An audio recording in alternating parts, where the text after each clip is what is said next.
오늘 본문 말씀을 중심으로 해서 하나님이 주시는 선물에 대한 말씀을 생각하려고 합니다. 선물은 받는 사람의 마음을 그렇게 기쁘게 할 수가 없습니다. 나는 늘 일평생 선물을 주기만 한 사람도 없고 늘 받기만 하는 사람도 없습니다. 우리는 인간관계라고 하는 것은 주고받는 관계 속에서 더욱더 이 관계가 두터워지는 것이죠. 그래서 이 선물이라고 하는 것을 작은 것이라 할지라도 마음에 담겨진 선물엔 모든 사람이 감동을 받게 됩니다. 그러나 이 세상의 원리 속에서 선물보다 지나친 것이 바로 무엇이냐면 뇌물이라고 하는 겁니다.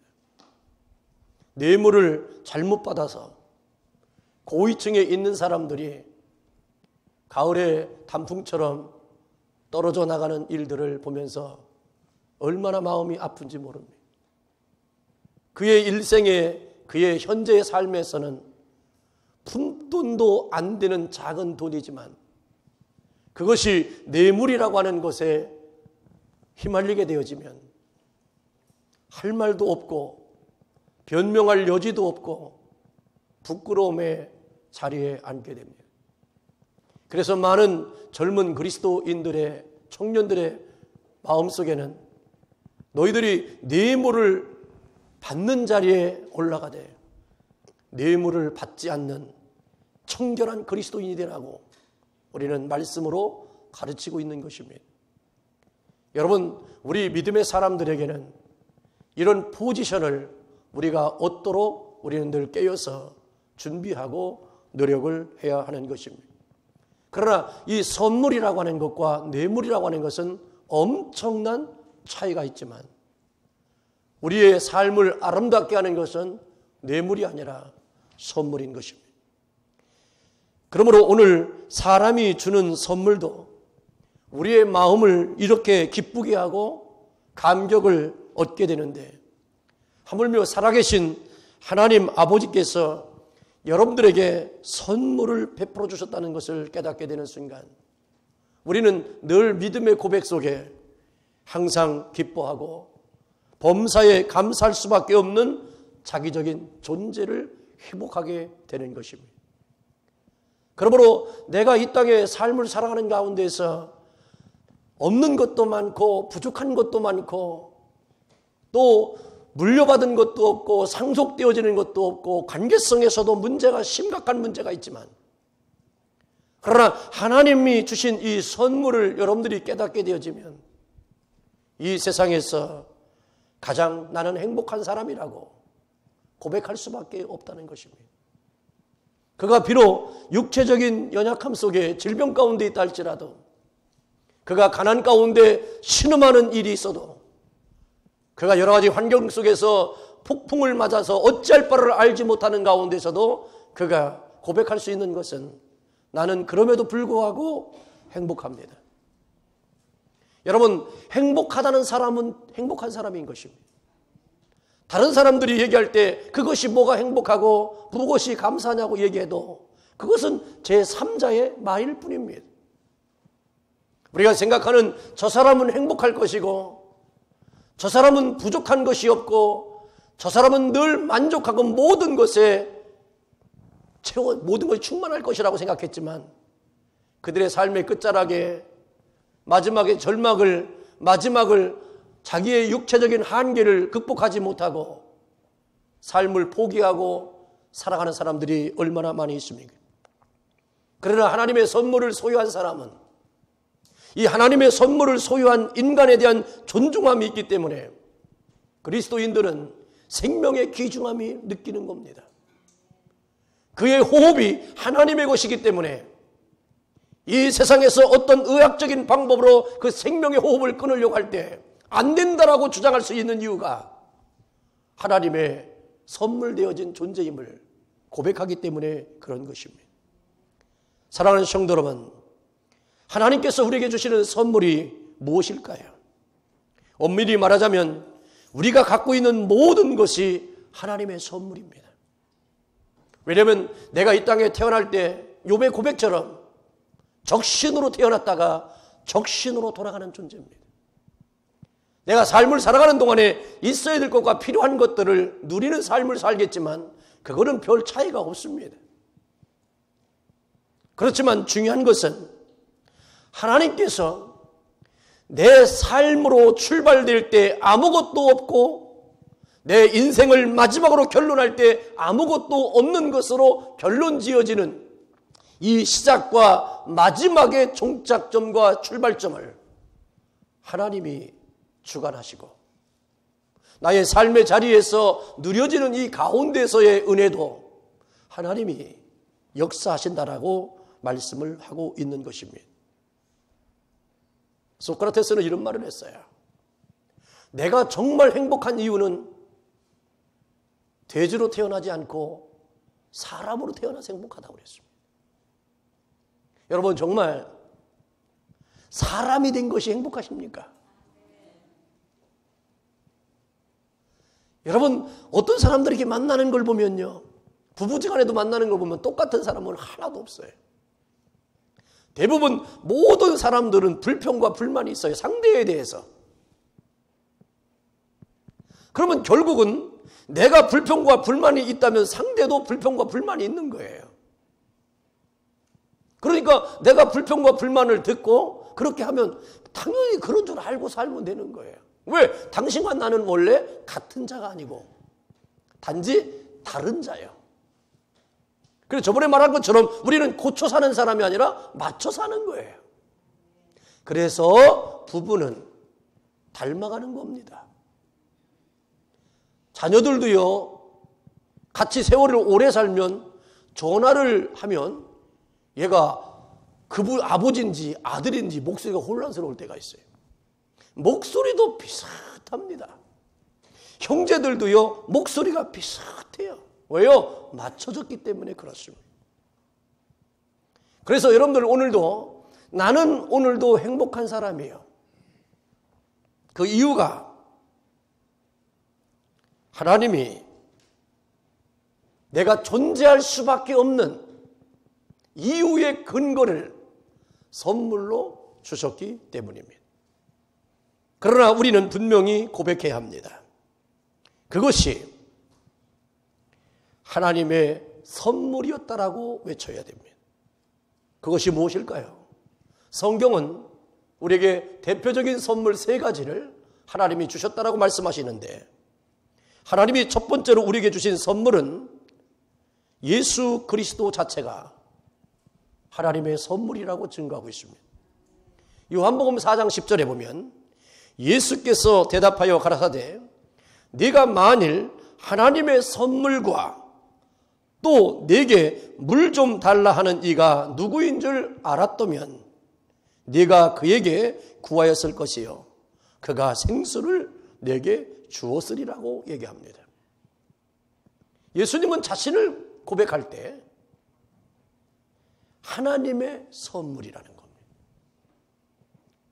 본인이 이 땅에 성육신 하셔서 오시는 모든 일들은 하나님이 모든 사람들에게 주시려고 하는 선물과 같은 존재였다라고 예수님은 말씀하고 있는 것입니다.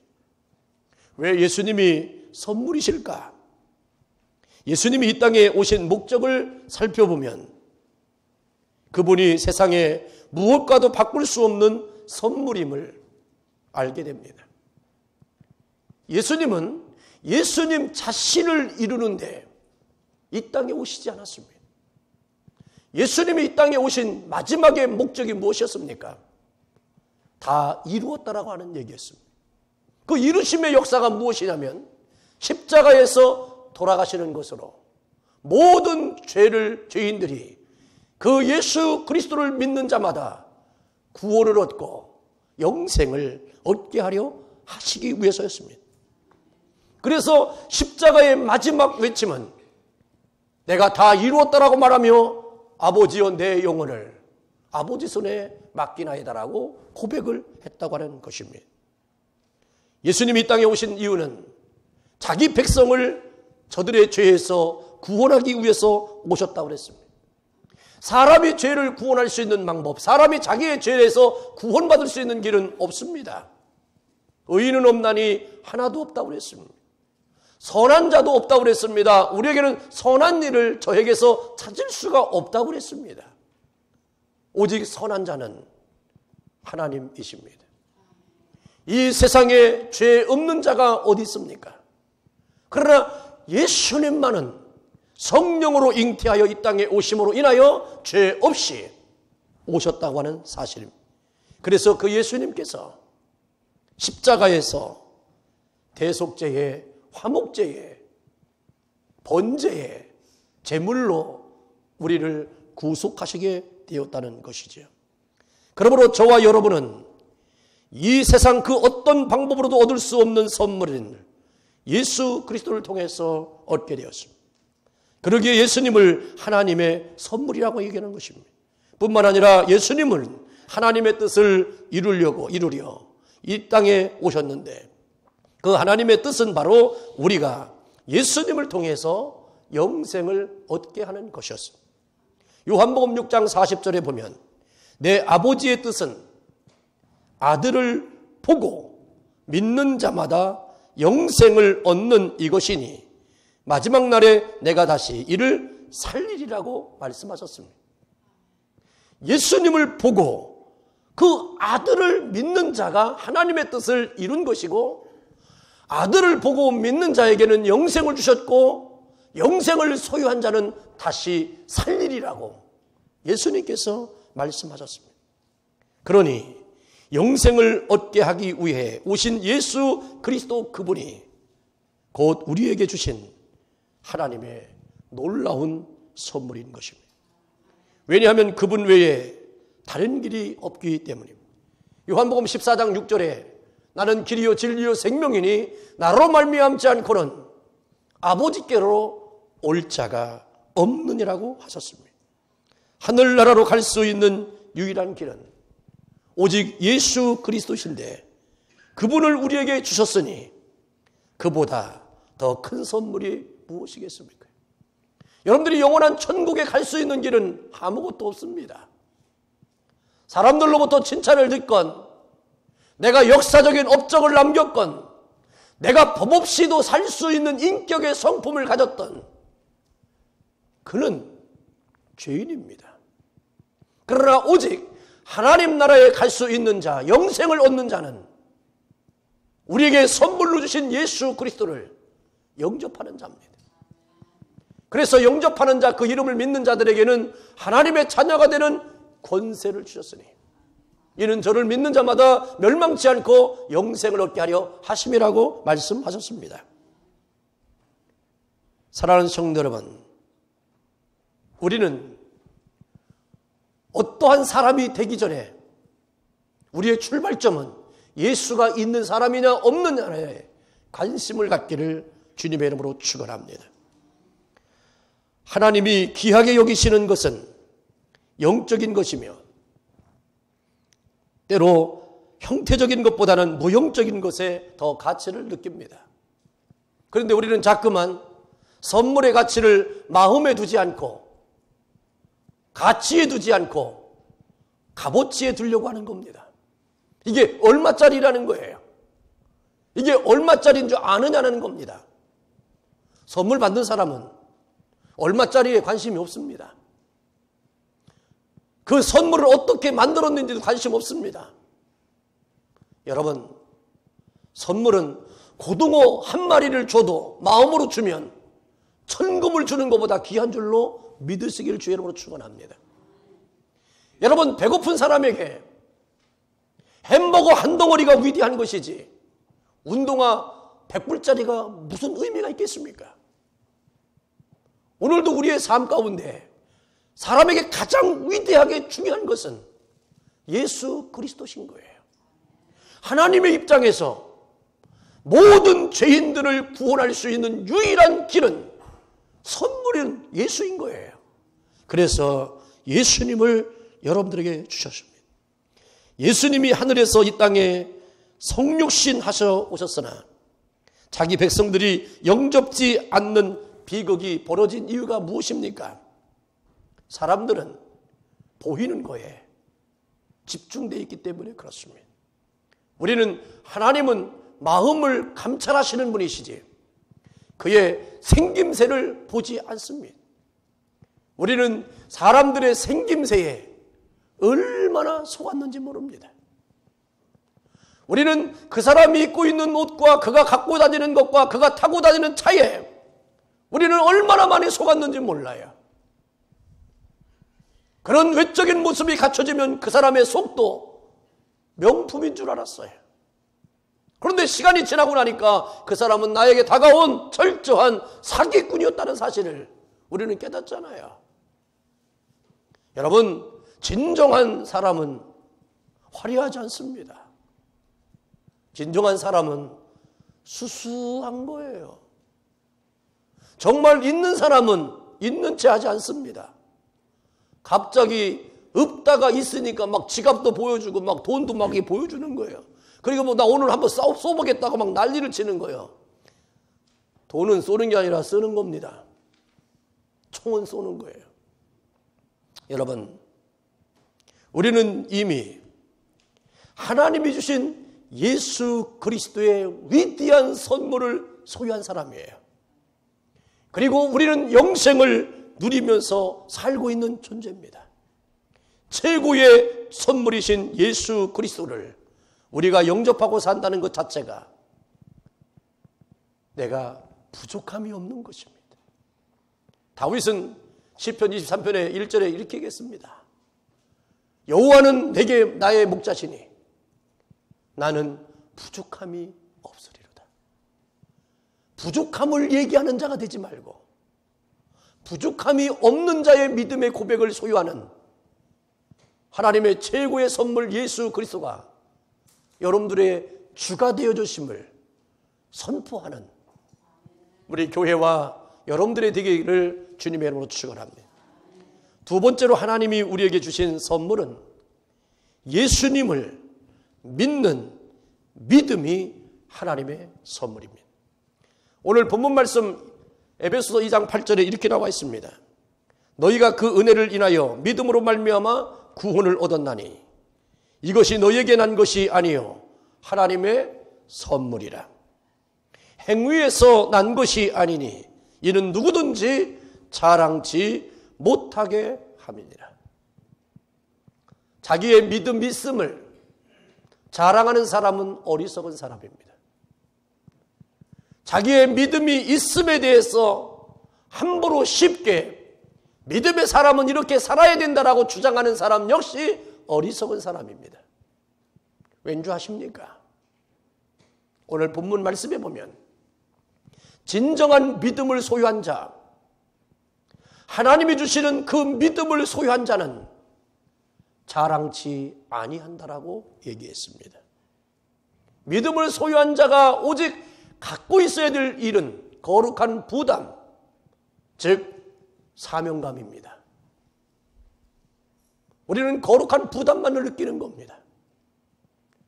그리고 오직 내 마음속에 간직되어야 될 것은 사명감인 겁니다.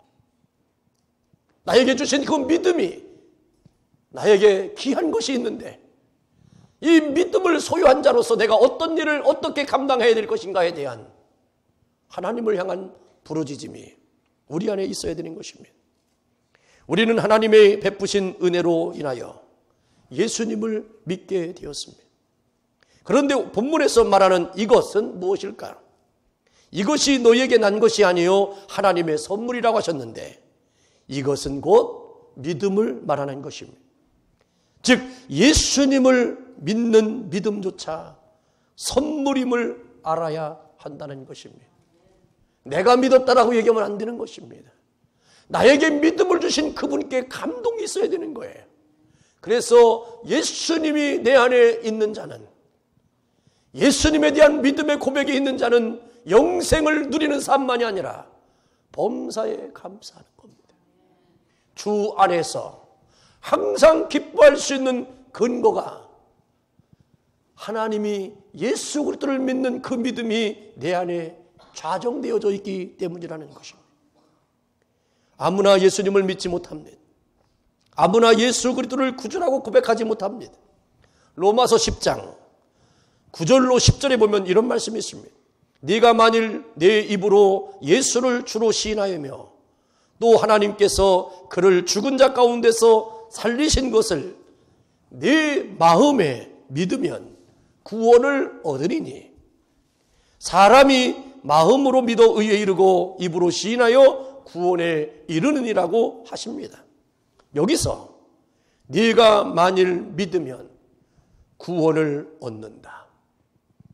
그 네가 만일 믿으면 구원을 얻는다. 바로 그 믿으면이라고 하는데 그 믿음의 주체가 내가 아니요 하나님의 선물인 것입니다.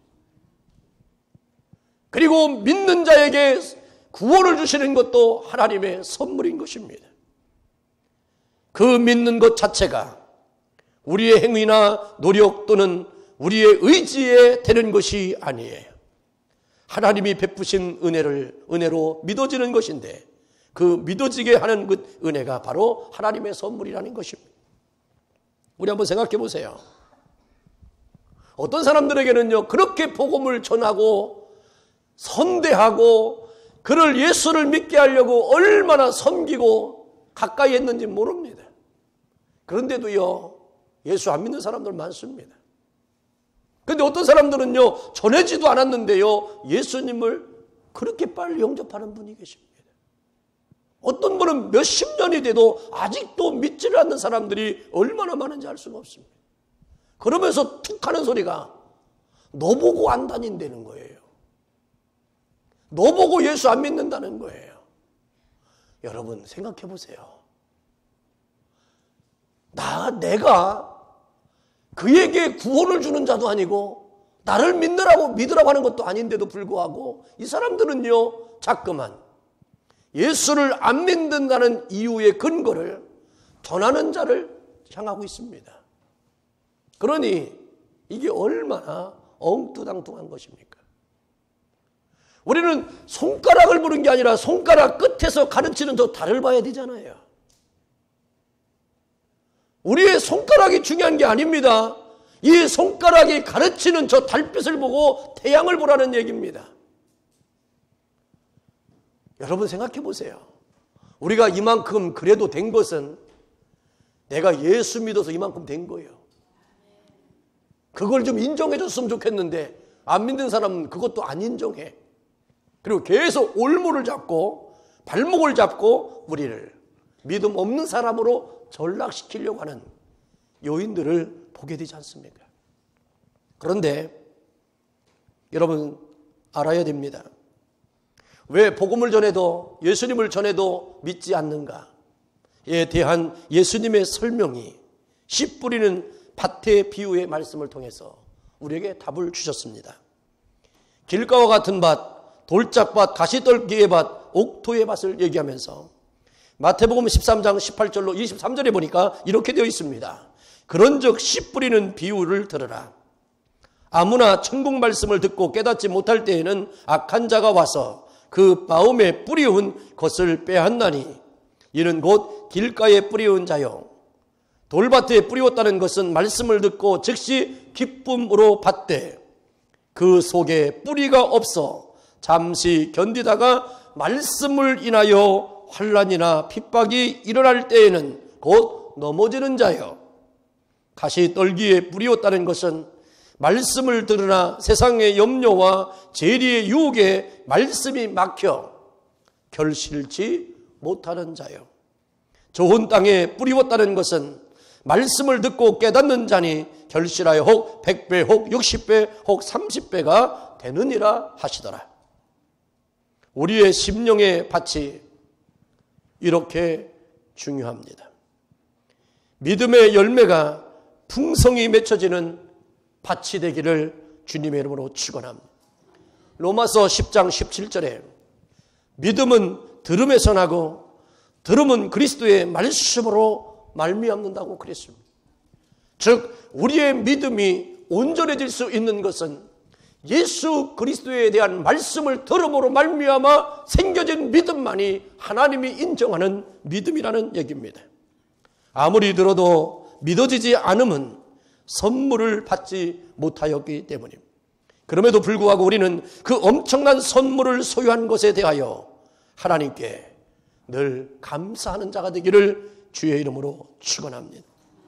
믿음은 이 세상 그 무엇보다도 소중한 선물입니다.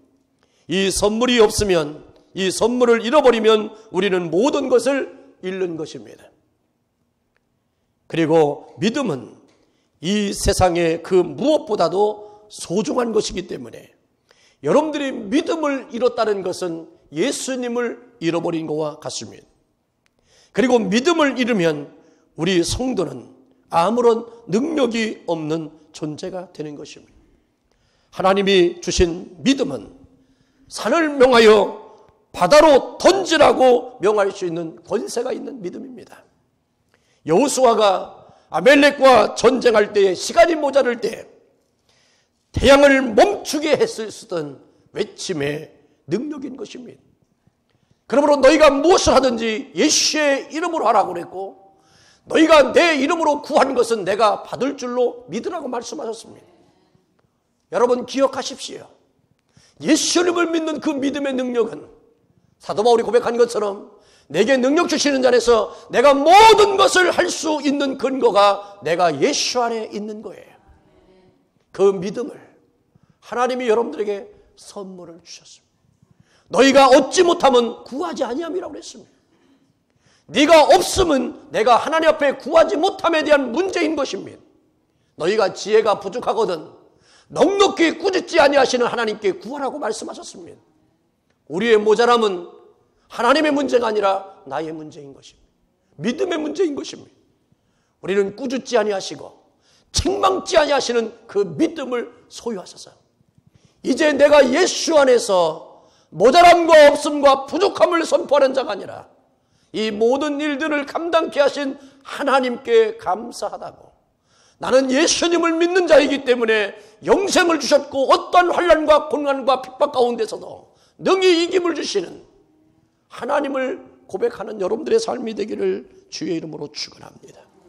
마지막으로 하나님이 주신 선물은 믿음으로 받은 성령이 하나님의 선물입니다.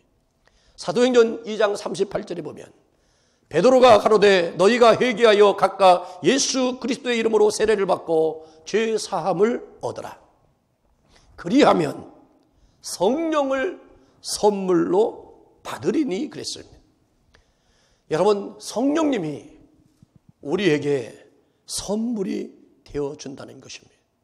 성령은 하나님이 주시는 선물임을 성경은 분명히 얘기하고 있지 않습니까?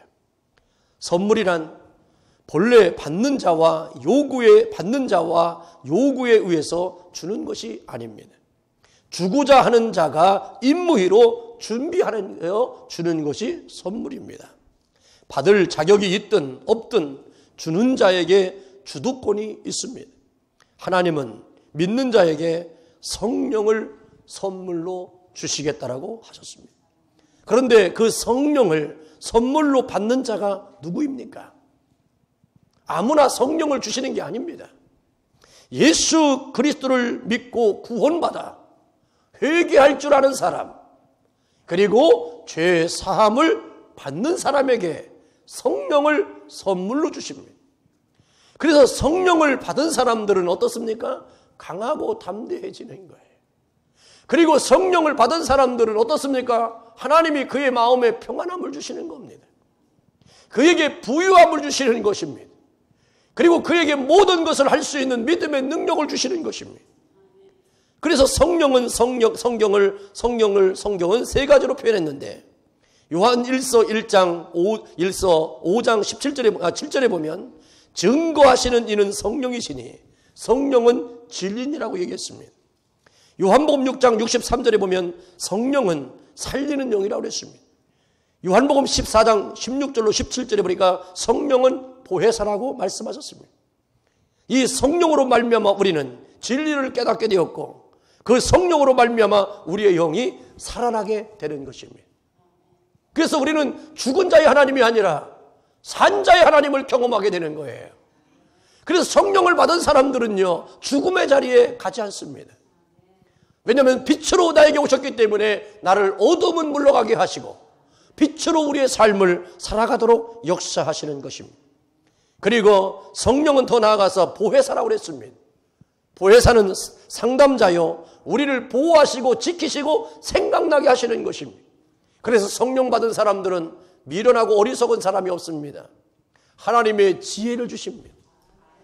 여러분들 몰라서 못해서 아닙니다. 하나님이 우리를 막아주셨기 때문에 안 하는 것이고, 내가 몰라야 될 것은 하나님이 모르게 하시고, 알아야 될 것은 반드시 알게 해주십니다. 그것이 바로 성령의 역사예요. 그러기에 성령은 하나님이 우리에게 주신 최고의 선물입니다. 주를 온전히 섬기려면 성령이 임재하셔야 합니다.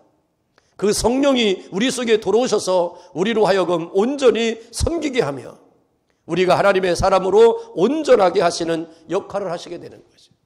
오늘도 이렇게 성전에 오셔 앉아있는 여러분들은 하나님의 성령이 임재하셨기 때문에 오는 거예요.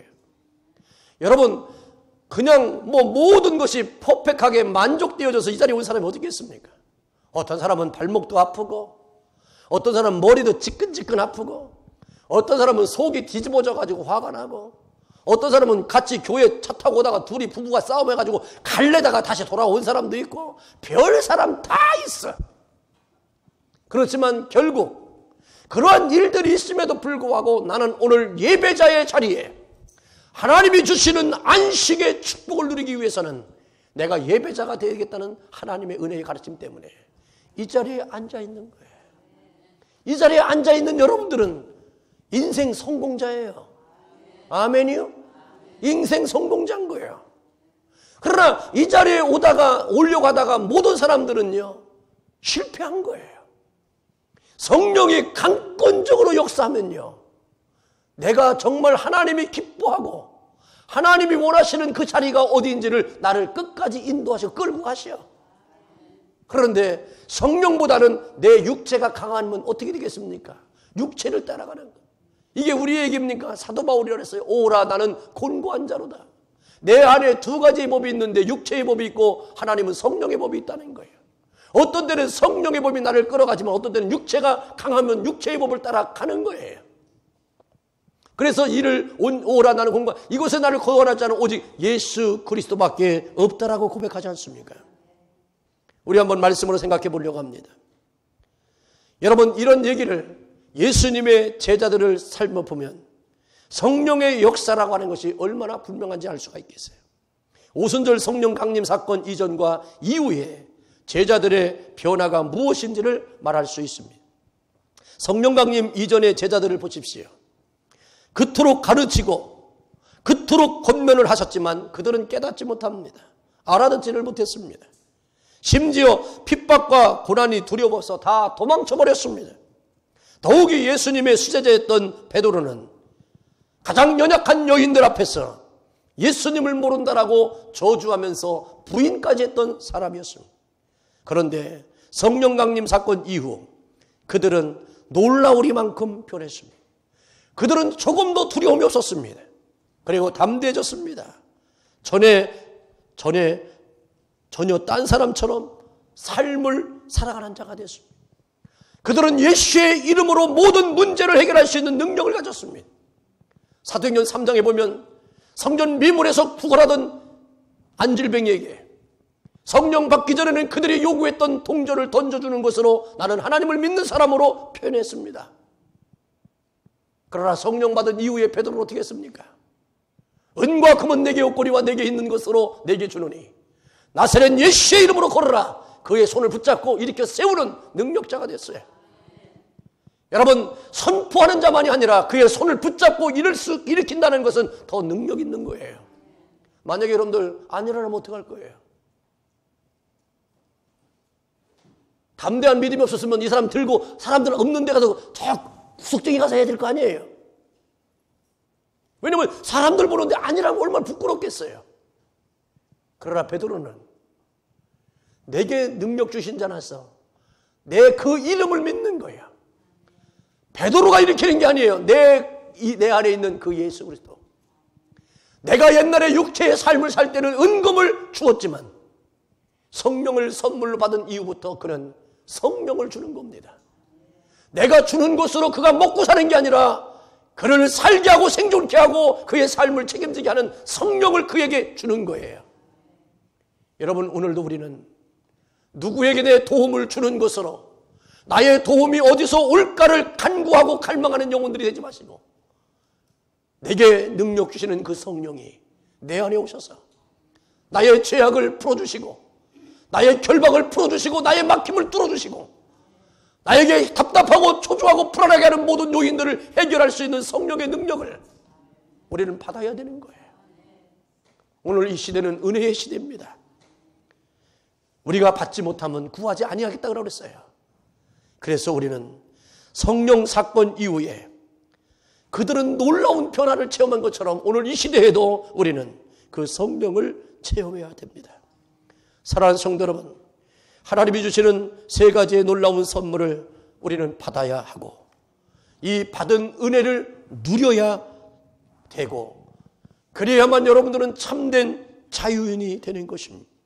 혹시 이 놀라운 선물을 받고도 아직도 그것을 활용하지 못한다면, 여러분, 내가 필요한 때에 쓰기 위해서 절약하여 모아서 은행에 맡겨두었는데, 내가 지금 절대 필요하면 은행에 맡겼던 돈을 끌어다 써야지 되는 거 아니겠습니까?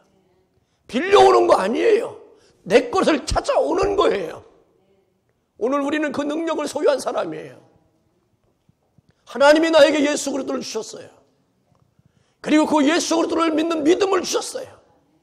그리고 선물로 성령을 내 안에 주셨어요. 이것은 하나님의 것이 아니라 나의 것으로 주신 거예요. 그래서 나는 이것을 활용해야 돼요. 이걸 활용할 때 여러분들의 삶은 엄청난 변화가 생길 것이고, 사람들이 생각하고 계획하고 알지 못했던 일들이 이루어질 것을 믿습니다. 이제 우리 구주 예수 그리스도를 영접합시다. 그를 영접하면 위의 선물들이 여러분들의 것으로 임하게 되는 것입니다.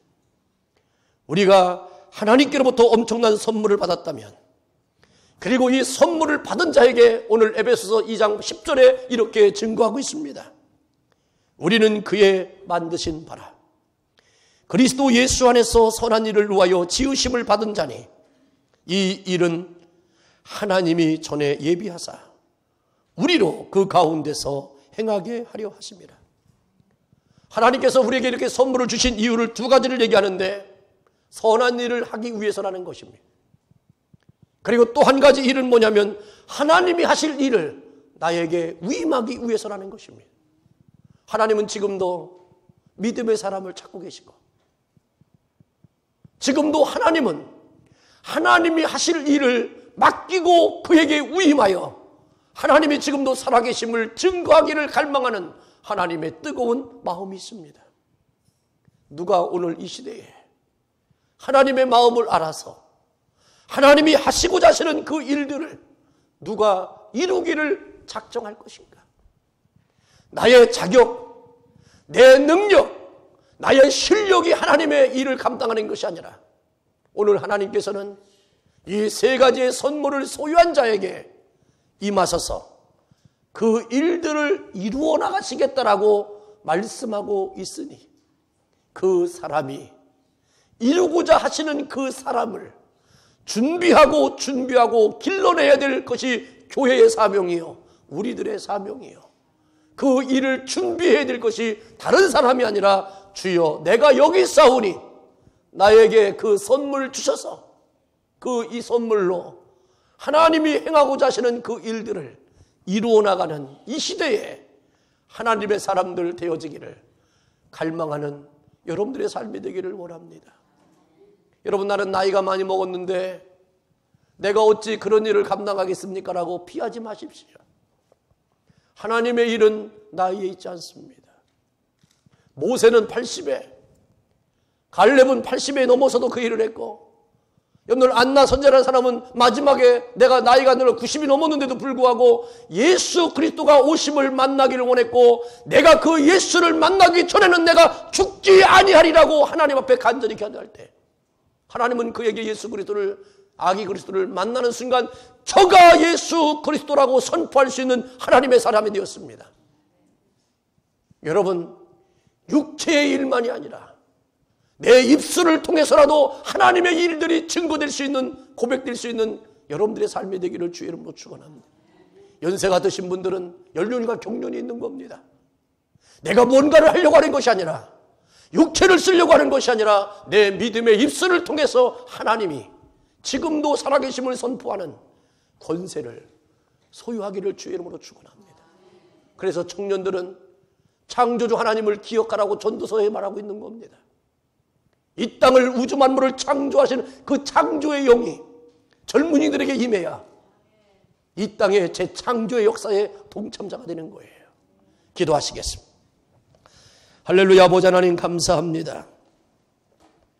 오늘도 하나님은 창조주시고 그분에 의해서 선한 일을 하도록 창조되어진 존재임을 우리는 확신합니다. 하나님은 선물을 주셨는데 주셨다 뺏는 분이 아니십니다. 하나님은 인생이 아니시기에 후회하지 않는다고 그랬습니다. 이 교회 위에, 온 성도들 위에 하나님이 주신 이 선물을 모두가 소유하게 되고 하나님께서 이 시대에 하시려고 하는 모든 일들을 감당하는 믿음의 교회와 성도들로 축복하옵소서. 예수님의 이름으로 기도하옵나이다. 아멘.